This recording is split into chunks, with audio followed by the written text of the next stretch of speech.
тим на Рома е домакин на Интер. Отборът на Лучано Спалети може да увеличи аванса си пред неразурите на 8 точки и почти да откаже Грандо от Милано от надежди за призовата тройка в класирането. Двубоят ще бъде предаван пряко по BTV Action от 21:45. Утре са другите две дерби срещи в този кръг – Торино Ювентус и Милан Лацио. Ето и всички 5 мача, които ще бъдат предавани пряко през уикенда в каналите на BTV Media Group. В събота Емполи срещу Палермо от 19 часа пряко по Ринг. От 21:45 е дербито Рома срещу Интер по BTV Action. В неделя са мачовете Торино Ювентус, Наполи Дженуа и Милан срещу Лацио. Тенис Цветана Пиронкова отпадна в полуфиналите на турнира в Сан Антонио. В оспорвана битка първата ни ракета загуби с 1-2 сета от китайката Мисаки Дой. В отделните части 4-6, 6-2 и 4-6. Световната номер 1 Серина Уилямс и Виктория Азаренка ще спорят за титлата в Индиан Уелс.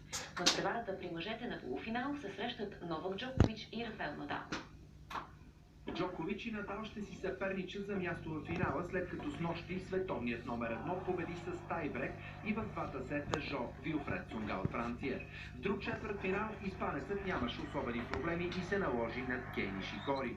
Джокович и Надал ще се срещнат за 48-ми път в турнирите на ATP, като сърбинът има минимално предимство в тяхното съперничество.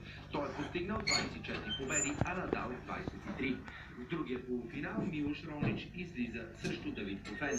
При жените Серина Уилямс се наложи над Агнешка Радванска от Полша с 6-4-7-6.